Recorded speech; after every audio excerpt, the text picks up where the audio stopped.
Hürmetli vatandaşlar, leksiyalarni ko'rib o'tdik, vaziyatdan xabardor bo'lib o'tisizlar. Shundaqla tungillatin hozir vaysi uylarda olamshumul o'zgarish yuz berdi. Dahi oxirgi natija o'tirib chiqmagan bo'lsa-mu, Venesuela Jungoning sotsialistik davlat do'sti edi. Ya'ni Jungo sotsializmni Latin Amerikasida yo'l qo'ygan bir davlat edi. Hozir bu ish Jungo qanday ta'sir ko'rsatdi? Furalaga cho'nqur ta'sir ko'rsatdi. Hozir Xitoyning to'rbetlar qaynab ketdi. Biroq Xitoyning markaziy hukumatiga, markaziy komitetiga, partiyaning hukmronlik o'rni qanday ta'sir ko'rsatdi? Bu taqim noma'lum. Lekin bir nuqtada aniq bo'ldiki, Jungo o'zining tarixidagi 70 yillik hokimiyat yurgizish tarixida 3 qatim mag'lub bo'ldi. Yani nima masalada mag'lub bo'ldi? Jungo inqilobni eksport qilish. Yoki Xitoycha inqilob, Jungocha inqilob yoki Mavzuchi inqilobni chet ellarga eksport qilish.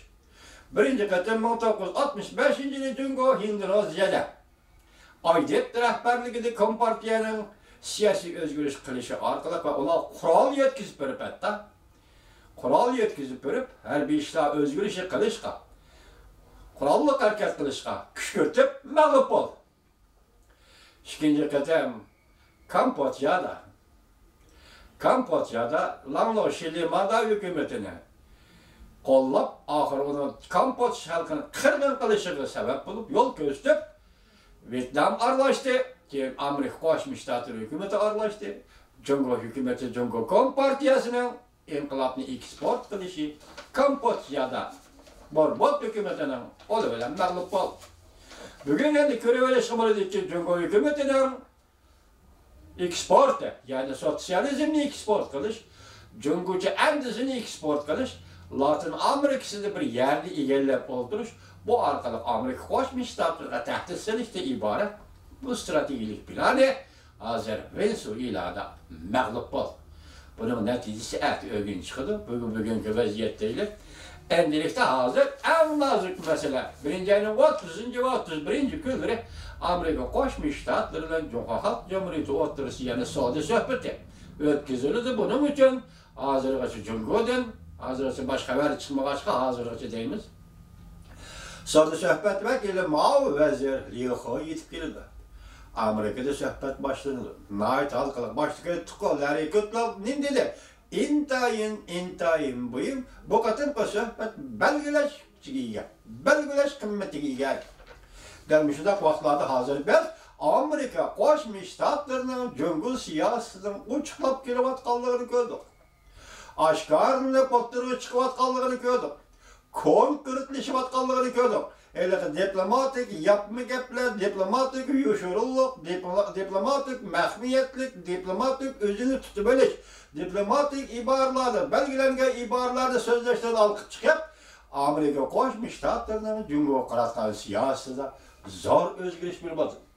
Sizga biz o'tgan yil 10-4-kunida Amerika Qo'shma Shtatlarining muavin prezidenti Mike Pompeo'ning Jungo to'g'risida nutqini anglatdi. Bu nutqda kishilar nima dedi? 1946-yildagi Churchill so'zlagan temir parda nutqi bilan o'xshash dedi. Bu hamda Jungocha temir parda. Jungocha temir parda to'g'ri so'zlangan nutq değil. Shundan keyin 1-ayning 16-kuni kelganda Amerika Qo'shma Shtatlarining davlat ishlar kotibi Mike Pompeo nutqida nimalarni dedi? Bu so'zlarga siz diqqat qiling, biz diqqat qilaylik, biz davomli tahlil qilamiz, davomli ig'izga olamiz. Chunki bu o'zgarish oddiy o'zgarish emas. Ya'ni Amerikada Jungo siyosatining o'zgarishi oddiy o'zgarish emas, bu dunyoviy tarixiy xarakterli o'zgarish. 70 yil Jungo hukmronlik qildi Jungo kompartiyasi. Siz biz biladigan diniy odatimiz bo'yicha 40 yil bir qani, 40 yil to'shdi. O'tgan yil 12-ayning 18-kuni. Men birlik siyosatchilarni 11-ayning 18-kuni deb hisoblayman, meni kechiringlar. So'zlab o'tib, ba'zi xatolar chiqadi degan buni kechiringlar vatandoshlar. 40 yil bir qani, o'tgan yil 12-ayning 18-kuni to'shdi. Men sizga boshdan oxir da'vatimga hurmatli vatandosh, millat masalasi cho'ng davlatlar o'rtasidagi masala. Millat masalasi cho'ng davlatlar o'rtasidagi diplomatiya masalasi, diplomatik bordi keldi masalasi. Millat masalasi cho'ng davlatlar o'rtasidagi rayon karakterlik, yani geopolitikalik siyaset meselesi. Bu qadim Rim davrdan tortib hozirgacha shunday taraqqiyot qilib kelayotgan ish. Shuning uchun aytdik Uyg'ur meselesi, Uyg'uriston meselesi bu 1940-yillardagi cho'ng davlatlarning Iroq Sharq siyosatining qurilishi, tuzilishi, ijro qilinishi munosabatlik masala va Yaponiyaning shu vaqtga tajovuz, Yaponiyani mag'lub qilish munosabatlik nayt zo'r xalqaro siyosatning qurilmasiga qo'shilib qolgan masala. Shuning cho'ng davlatlar o'rtasidagi munosabatlar qandoq o'zgardi? Uyg'uriston masalasi ham navbatda shundoq o'zgarib kelyapti. Masalan, yaqinda o'tgan yil 11-14-kuni Amerika Davlat Majlisida Uyg'ur kishilik huquq siyosat programmasi, siyosat qonun loyihasining o'ttirib qo'yilishi va uning ishga palatada ma'qullanishi bugungacha yaqinda senator Marco Rubio'ning yana bir qatim ko'tarib chiqishi va to'nishtirishi, Christopher Smith apandining yana bir qatim ko'tarib chiqish to'nishtirishi xalqaro siyosat bilan bog'lanib kelayotgan masaladir. O qandoqdir sening faoliyati, yana birisining faoliyati, yana birisining nima ish qilganligi, nima ish qilmaganligi bilan bahosiz. Bundoq demaymiz biz buni. Eng zo'r dunyodagi eng zo'r demokratik davlat Amerika Qo'shma Shtatlarining yer shari miqyosi qaratgan yer shari qatorliq, yer shari xarakterlik strategik siyosatining o'zgarishi. Jumladan navbatda Jungo qaratgan Jungo siyosatining ve Asiya siyasetining o'zgarishi munosabatlikda. Biz nima deymiz yana davlat ishlar kotibi. Davlat ishlar kotibi Mike Pompeo'ning Davos xalqaro iqtisod yig'inida so'zlagan so'zini to'lig'inlarni anlatdik. Undan bilan Amerika Qo'shma Shtatlarining muavin prezidenti Mike Pompeo'ning sözünü yakın notqini, birinci ayının 16-cı notqini anlattık. Şunundaki söz ibarlarını yana bir qatam sizlarning saminlarga sep qo'ya vatandaşlar. Amerika qaytib keldi. Amerika Jungoni o'z ixtiyori qo'yib etmaydi. Amerika kuch bilan tinchlikni ilgari surdi. Biz so'zlashayotganda Jungo'la Amerika o'rtasida suhbat davomlashyapti. Shininglarki Jungo suhbat ustiliga cho'qim yetib keldi. Paket shuki, yaqinda bir necha yildan beri Jungo yarim asrdan beri davomlashib kelayotgan Jungo yarim asrdan beri davomlashib kelayotgan dunyoning bexatarligi, gullanishiga munosabatlik qonun va nizomlarga pisand qilmadi. Amerika ko'rib turib ko'rmaslik salsi bo'lmaydi. Amerika Jungo, Amerika davlat munosabati umidvor bo'lsa-mu, lekin yanada Jungoning navbatda qo'llanayotgan iqtisod siyosatlari va ichki tashqi siyosatlaridan norozi bo'ldi Amerika. Ya'ni nima deymiz endi bugungi mavzu sizlarga so'zladik. Amerika Jungo suhbatining maqomi yuqori ko'tarildi.